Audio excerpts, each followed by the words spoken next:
Gentlemen, we are back. This is Rebel Sage Radio. I am your host, Max Warren. This is the place for real, raw, unfiltered conversations for men. Let's get started.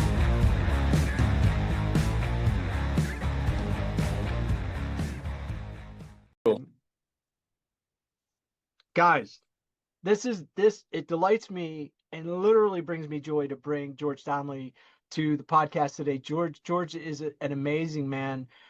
He is really, and I told him this off camera, before we jumped in the recording. I said I see him as a householder monk. He's a man who's raising a family, but he has the lifestyle, he has the ethos, he has the heart of a devoted monk, of a man that is familiar with vows of renunciation, of setting things aside and being truly devotional to divine. And bro, I you bring the Donnelly flavor, and I'm so excited to have you, brother. It's really cool. And we've been talking about having this conversation for a minute now, so it's great to have you here. Thank you for jumping on.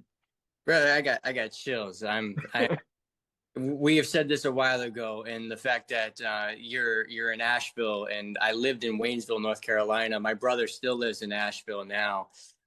So that's in heck, you were just in Tampa. And I'm living in Florida. This was divinely orchestrated for sure. The moment that we met the first time on the call, I'll never forget it. And it's just a quick story here.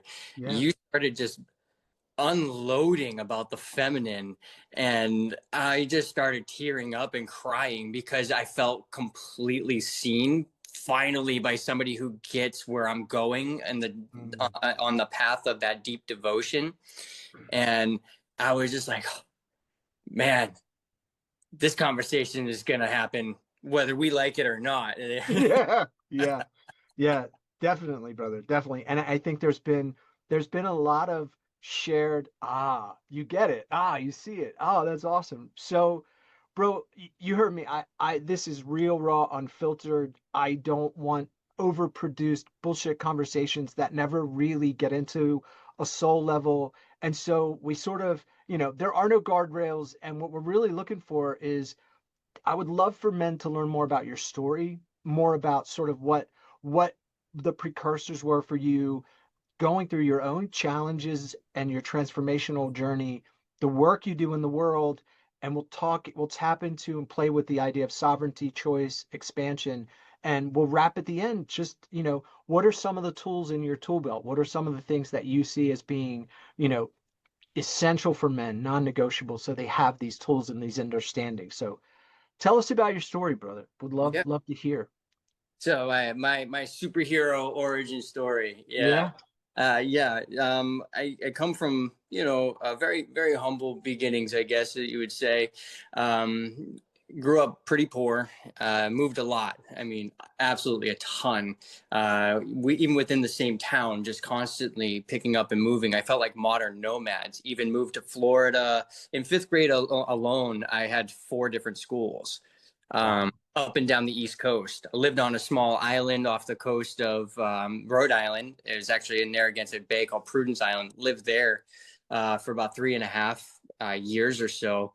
And it's just that constant never having that grounded structure and support. So I always felt like I was just floating in no man's land. And I could have went one of 2 ways with moving so much my whole life. And that was, I could have introverted and gone completely within myself.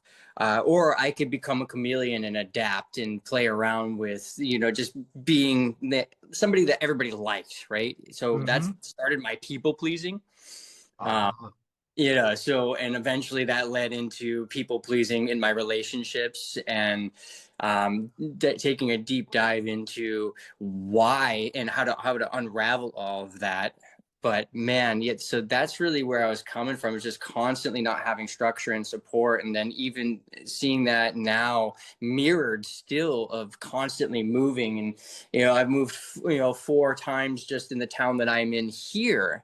It's different now because of the ability for my perspective to have changed, right? So Right. at some point, it's like, oh, I see the patterns, but now I'm seeing why it's happening. Now I'm seeing the good in what's happening and how it's for me, and not even how it's for me, but how it's coming from me, how I'm.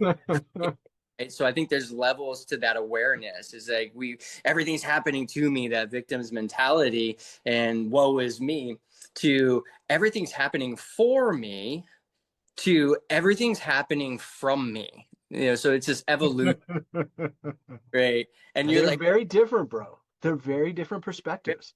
different levels, right? And the level of awareness that you have to be able to step back and zoom out, right, from the painting. This is what I did with my life, is I saw all of these patterns happening, and it was like, man, how if these are the patterns that are happening in my life, how do I change it? How do I deprogram myself? And I went on this journey of mindset and mindfulness and meditation.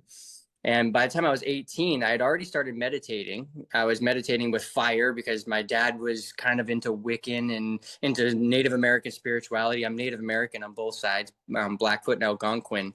And so that was really more prominent. Christ, Jesus, religion, not a thing. Actually, they were anti-religion. They were anti-Christian. Not to where it was like, they're terrible people. It was like, no, they're very judgmental people. We don't want anything to do with them. In my mind, I'm going, isn't it a judgment to judge them for judging you? But It's interesting though, knowing what I know about you and where you're headed. So nature, Tankashalan, Red Road, much more native oriented in Mhm. terms of your upbringing. So you were raised not in an environment of doctrine and dogma, but really in more being at one with nature and Yeah, understanding, having that particular perspective. So we're not into buildings and books. We're really into reconnecting to the land and to the natural surroundings and yeah. spirit. Yeah. Yeah, so they were I would say tones of that, and I would say that would be like the shadow aspect of all of that, right? Uh, Okay. where it was rooted in more avoidance, protection, and bypassing rather than facing fear and confronting one's fear. And I can see that in both of my parents and how their dynamic was. So, bro, you want to get completely raw and down. My where my life really shifted. I had a lot of moments. I've lived a life where many people say you've lived multiple lifetimes within one life. So this conversation is definitely to be continued. But the moment that really shook me was this was just a few years ago. This was like 4 years ago. And this is the first time I'm sharing this publicly, bro. This is the only platform I've Beautiful. done this Beautiful. ever. Thank So you. I just need you to know that. So my dad, I found out my dad molested my sisters, Wow. right? So, fucking shook me to the core, My God. right? And I'm not gonna lie, I had no issues with my dad growing up. Really, I had a good relationship with my father. It was a Sure. weird one nonetheless because he was disabled, stay at home, was very much in his shadow feminine. And my mom had to go and be, the masculine, make money and do all of that. So she wasn't emotionally available for me when she really wanted to be. And I could see that and sense that. And I rebelled and all of those things because of the inability to have my emotional needs met as a child. Of course. Not her fault. She was providing. She was doing great. My mom and I have a wonderful relationship to this day. But that when my sister told me that, dude, it just shook me so much. I ended up having a nervous breakdown because she goes, please don't share this with anybody yet. You can share it with your wife, but don't share it with anybody. I'm not ready to tell mom yet. My mom was still living with my dad and married to my dad, living in Asheville. All right. Wow. Yeah. And so, I holding that in and only being able to tell one person and then the guilty feeling of like survivor's guilt, like I should have protected them. If I had known, because it was happening from young ages, from like the ages of 8 to 14 it happened. From younger, with my other sister, my sibling, who was 12 years younger than me, so it is finding that out. I was the protector, dude. Like, Right. anytime, like all the suspensions from school that I got was because I decked some boy because he was being an asshole to my sister. Like, I was a protector of the feminine even at a young age, and I didn't even understand that. But you had an intuitive sense of it. I had an intuitive sense that I needed to protect these women in my life. That has both served me and not served me. Sure, bro. Well, Sure. as I've done a lot of self-abandonment because of that, and even martyrdom to some degree, to a large degree. I won't even say some, admittedly a large degree. But it was a complete nervous breakdown that happened in me. I mean, full on, it looked like I had a seizure, slammed my head on the floor, the tile floor. I was convulsing. I had bruises all down my side, everything. It was an absolute mess. And that was my complete breakdown to God. And now I had already been doing my journey with that had already begun. There's a prior story to this where Mother Mary came to me in a dream and gave me to myself again. But this was like, it was all like a catalyst, Right. towards leaning on faith, right, and trusting and surrendering, rather than trying to control and blaming myself and taking the guilt on. I didn't need to do that. It wasn't mine to carry, right? But nonetheless, I did. Yeah. But that was probably the biggest catalyst for me. Now, the tools that I've had in my toolbox even before then: breath work and meditation, stillness, going for walks, movement exercises of any kind, really. But just the willingness. I think the biggest thing that I can give to guys right now: stop. Just fucking stop. You don't need to fucking prove anything anymore to anybody. Just fucking be you. Take off the fucking masks and just be who we were meant to be. And it feels so awkward and uncomfortable when we start to do that. And we get physical sensations when we start to reveal aspects of ourselves that we ourselves, not even just society, we ourselves have shamed. And that's like, we got to stop shaming and blaming ourselves for all the shit that's happened that either we did or somebody else caused. We gotta let it all down, lay it all down. We get a fresh start every single moment. Every moment. Because the only moment that really truly exists, there's no past, there's no future, there's only now. And I think we all understand that, especially if people are in this community following you. They understand that the present is the only real thing that is, and it's now. It's not anywhere else.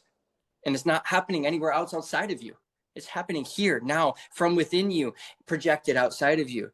So who do you want to be in this story?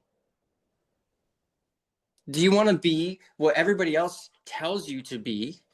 Or do you want to create a story that you would be proud to read? Not only be proud to read yourself, but be able to be proud to read to your children, your grandchildren, to pass that down. Can you imagine writing your own story and handing it with confidence, saying, hey, I learned a lot in life, and it's all in here. I'm proud of my life. All the ups, the downs, the goods, the bads, everything. Here. I don't want to hand a book that's been written by a ghostwriter.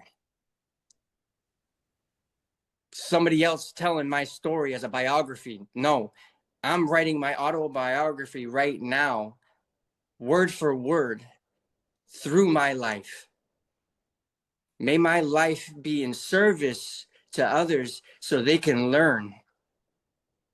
Not to copy, not to mimic, not to put on a pedestal or to idolize, but to learn from and adapt it to their own story. Was it? I am not your guru. Tony Robbins says you follow your inner guru, as Ram Dass says, right? There's no guru outside of you that's going to have the answers. We are the guru. We have the answers. We just need to slow the fuck down and listen. Beautifully said.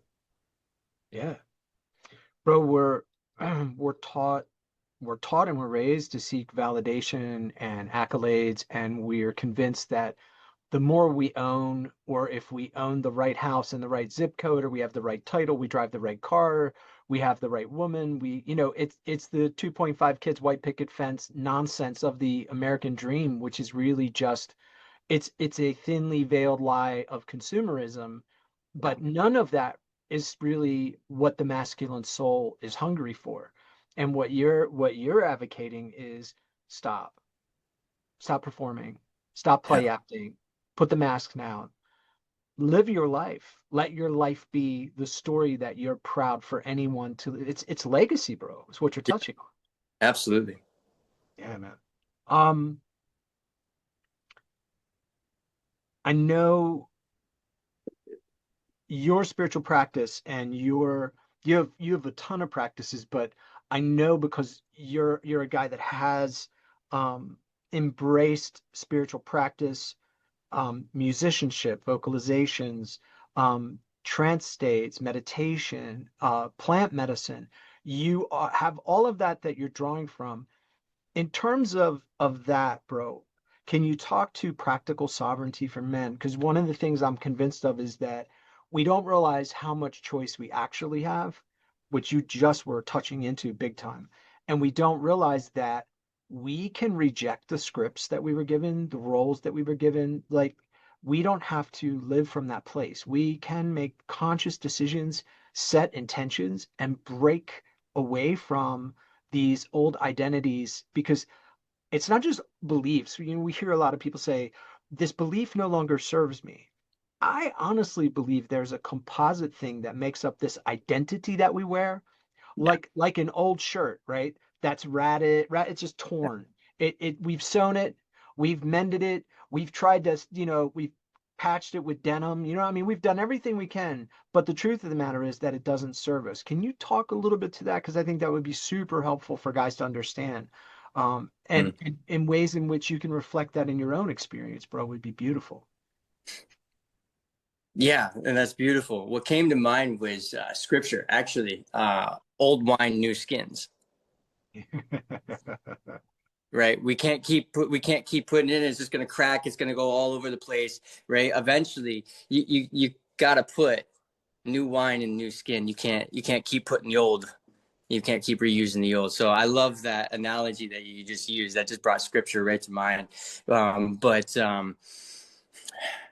There's another part of that I wanted that was super important, and that you touched upon, and that was intention.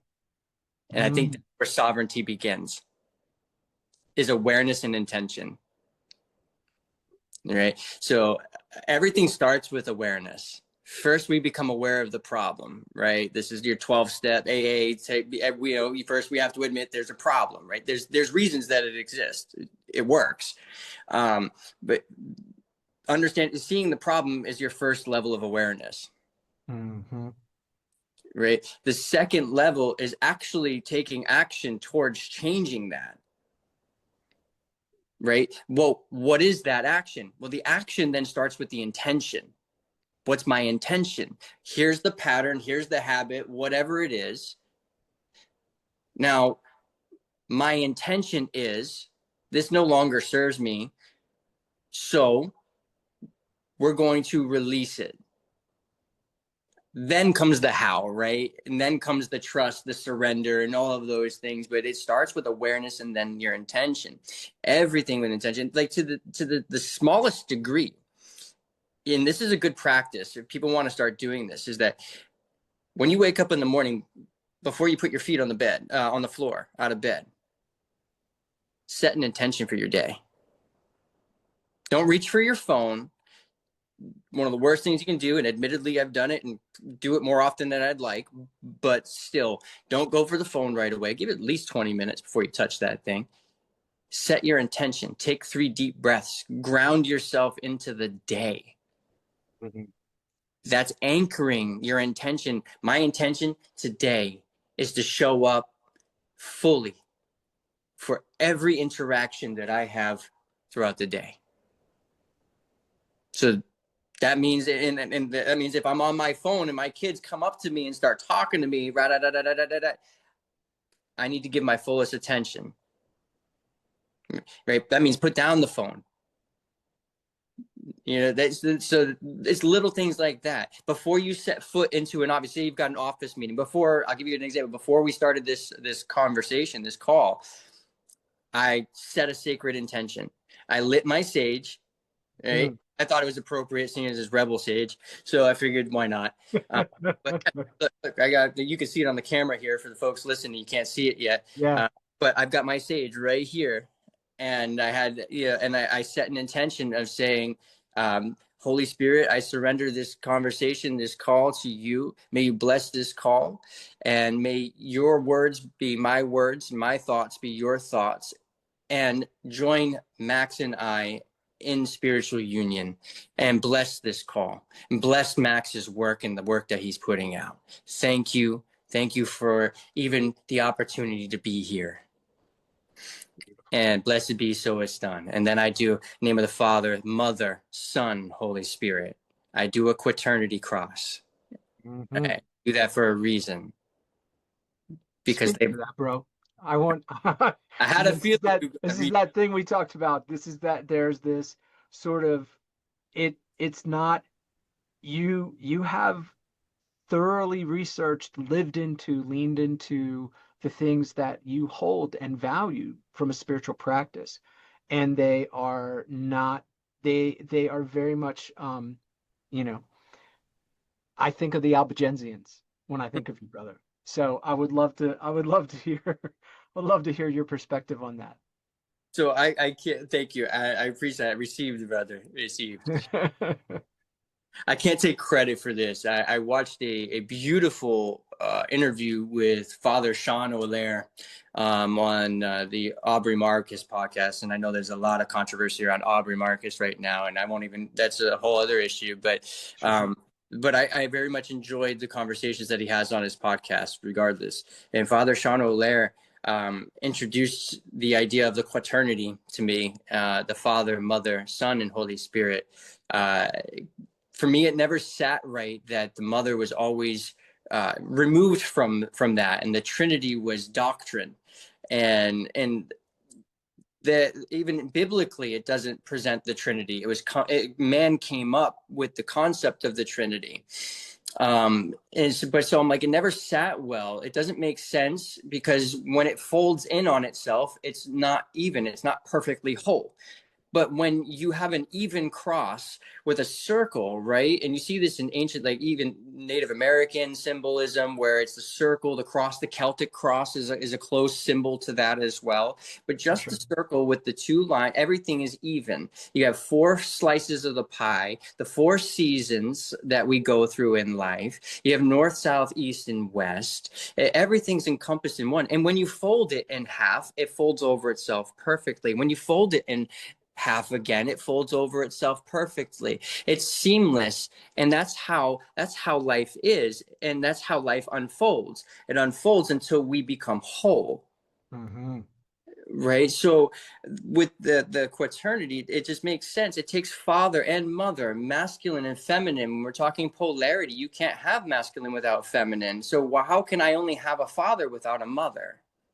How can everything, if everything's a mirror of God in some way, a reflection or fragment of God, and is mimicking God's process, then why is it that every species requires a male and a female in order to produce? But in the divine, it's only the Father. And there's a lot of doctrine and dogma that they've come up with to justify it. But there's no amount of doctrine and dogma that I read that could justify it for me. So when Father Sean O'Leary says, oh, it's a quaternity, I was like, oh, yeah, it is. And that's beautiful. It is. It is. And you know, we won't go too far down the theological rabbit hole, but I always found it fascinating that Elohim was not only plural, but allowed for both masculine and feminine in one word. And when you start, I think if you are open-eyed and open-hearted and you stop looking at it through the lens that we were handed and you ask honest, heartfelt questions, Yeah. you very quickly are met with the fact that the feminine has been removed, and that it gets, then not only does it get removed, it was made heretical. Mhm. And I remember I went through a period of time where I studied witchcraft and was very deeply devoted to Hecate, because to me it's like, where is the respect for the mother, and where is the dark mother energy? Where is any of this in theology? No one even accounts for it. No one ever, so, and what I learned is through that process, I discovered the divine feminine. And through that process, and as recently as since we're going real raw and unfiltered, as recently as my medicine journey, what surprised me, bro, is that um Matt and I sat down, and Matt said, "Brother, I really want you to take some time in silence. I'm going to sit with you." And we sat together, and he said, "I want you to set an intention for this journey." And I kept saying, I want to open to love.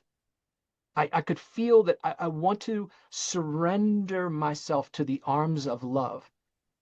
As soon as the journey began, I saw an owl and heard the voice of Athena say, "Welcome home, soldier. Let me hold you." And it's hilarious to me that um, I spent a lifetime, reading Odysseus, and the myth just resonated so much. But what resonated was Athena's role with both Telemachus and Odysseus, and how she was constantly active in the background, pulling strings, advocating, doing all these things. Mhm. And when my medicine journey was done, all I could think of was how apropos, man, how perfect, and the timing of it all. And I was receptive to it, and it was a beautiful thing for me to experience. And I think that in spirituality, I always found it interesting, bro, that every Hindu deity had a female consort. There Yeah. was always a counterbalance. There was always someone, so Vishnu has Lakshmi. There's the sustainer energy, the divinity that's embodied in that couple is both the masculine and the feminine, providing the ability to sustain life. So you have creator, sustainer, destroyer, the full cycle, right? And bro, in the mainstream, when you think about my experience as a man, is it brought me back to the feminine and back to the mother. But Yeah. can you imagine, bro, how alienated women must feel from divine when they've basically been told that there is no feminine piece there for them?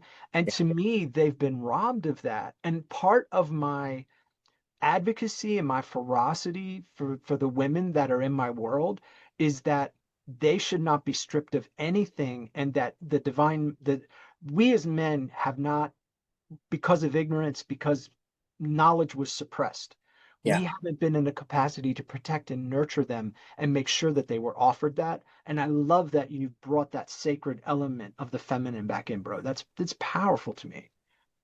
Yeah, no, thank you. And that's why we connect so well, is because we're on a similar path, and uh in a healthy way exploiting the feminine, right? Yeah. It's coming at it in terms of they are our equal, and they're here with us to support us, and us them, right? Um uh, Being in the men's coaching polarity therapy for quite some time now, I think there's this idea that men always need to lead, and from a firm ground. But when you look at the play of polarity, right? The play of polarity, it's literally, it's a dance, right? It's constant ebb and flow. It's it's ebb and flow of trust and surrender, lead, or trust and surrender and lead. But it can happen within the context of, say, any relationship. Doesn't matter if it's homosexual or heterosexual. That the dynamic is still there. And Absolutely. when honored, sometimes I lead. Like, nope, this is my strength, my area. I'm going to lead here. And then other times her intuition's like on point, right? And she goes, hey, I don't feel like that's a great idea. I'm like, oh, okay. I'm going to allow her intuition to lead because there's something telling her that this isn't right. If I'm just an egocentric maniac or I just too proud or whatever, I'm just be like, no, I know what's right. And I know I'm going to do this, blah, blah, blah. Like, no, that's taking it like too far. We have to value what they provide and allow them to lead when they need to lead. That's sacred partnership, and vice versa. There are times where she's like, I trust you, do what you need to do. Take care of it. And she holds firm in the safety of that. Yeah, I've got this, babe. No worries. She knows you're handle it, right? But it's to get to that point, and because trust me, I'm still working at it, and I have failed over and over again at this, but I'm determined because I know it's the right way to be, right? In relationship is to be honored and respected on both sides. Absolutely, bro. You know, devotion from both, devotion to the masculine and the feminine, not just the feminine. But because we've devoted almost negatively to the masculine, the feminine had to rise in some way. And the only way to get the attention of the masculine is to be more masculine. Right? So the feminist movement, even as extreme as it got, it's nowhere near as extreme as the patriarchal movement that suppressed the feminine completely. Right, so we're all up in you're preaching to the choir. I'm 100% with you. It's a problem we created. That's been my whole thing. We left them no choice. You know what I mean?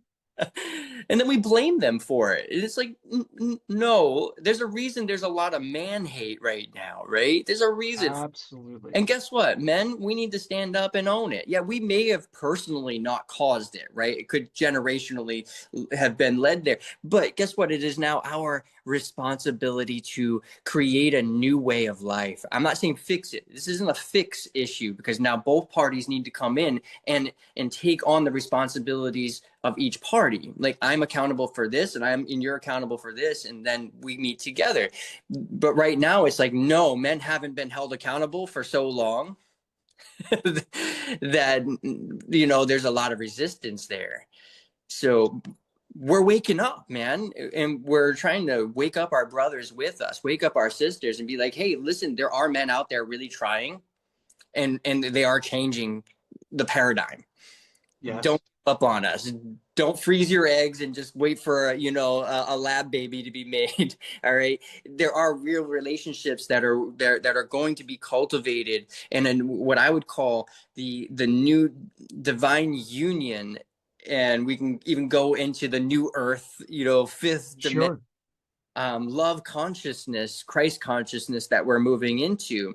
If we're moving into Christ consciousness via the fifth dimension, new earth, then what also will inevitably happen is the rise of the divine feminine. It has to happen. In order for Christ to fully rise and be embodied, the feminine also has to rise. Sophia has to meet Christ, and they have to intertwine. Yes, yes. And so that's going to happen. When that happens within you, you will then attract the counterpart that will play that role for you. And it may not be sexual, it may not be intimate, but you will attract the counterpart to that, right? You'll attract your Magdalene, in a sense. Brilliant.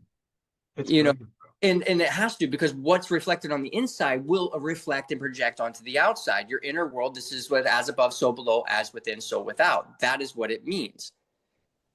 Yes, yes. And so this is what we get to create. So by doing the work that we're doing, and we're allowing the feminine to be seen from ourselves, we're seeing the feminine in ourselves, and we are healing the feminine within ourselves, allowing the masculine to hold space for the feminine within ourselves, thus healing the masculine at the same time. You see how this works? When you start to heal one, the other heals, and then you flow into the other, and then the other one heals. And I see this in my relationship. When I heal and I am able to hold space, my wife is able to then expand more herself and allow her ocean of emotions to flow and ebb, all of this. And I don't shake because I don't have as many leaks in my container. I love this conversation. We got to have a part two, bro. I want to bring home to the guys. I love this. Every piece of this is, it's just, this is really a juicy subject. Can you talk about what you're doing now with Omaya, your work in the world? How can men find you? How can they get more of you on social media and in just in with the work that you're doing out in the world? I would love to have everybody learn more about that piece of it. Yeah, brother, absolutely. Thank you. You can find me on pretty much a lot of social media platforms. On Facebook, it's just George Donnelly Jr. Jr. The other one is my dad. So um, no, a lot of love and forgiveness there. Seriously, a lot of work done. But you could also find me on same thing on Instagram. It's George_Donnelly, and then Hands of Omaya. And what is Omaya? Omaya is the combination of two Sanskrit words, Om and Maya. So we have the sound of creation and also illusion, Maya being the illusion. And so we're bringing creation and destroying the illusion all into the same thing. And what it is I'm a massage therapist. I've been a licensed massage therapist for over 10 years now. And I came in collaboration and beautiful alignment with this sound bath practitioner who's not just a sound bath certified, who took a course online. She's a legitimate musician, and she exudes femininity and radiance and all of that, but also has a very strong masculine side. It is very interesting. I love her to death. And we had this great idea to combine the two services, and it has just it opened me up into doing vocals, which I've always been scared to do. I now do throat singing and Native American chants, powwow style, and all kinds. I never thought I could do it, but when I started opening up to the divine and surrendering and allowing that Hmm. heartful, right? Things just started happening. And next thing you know, they're like, hey, can you do throat singing? And can you do this? And I'm like, yeah, I can. Okay, we're going to do a ceremony. So now we're doing big ceremonies. Our first one is launching June 12th.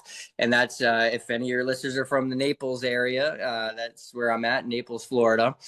And we're at 3200 Bayshore Drive, June 12th, 7 p.m. We're going to have our first massive full moon ceremony. We're expecting to have 20 to 100 people. We don't know. We're inviting the neighborhood just to come on out. And Really? we have a lot of surprises for people moving forward with that. But I'm now at a point where I'm taking all of the things in my life that I have learned, and it's all coming to the culmination into what this Omaya studio is. And my one-on-one coaching program is called the Restored Kingdom, and restoring the kingdom within, and serving at the inner altar.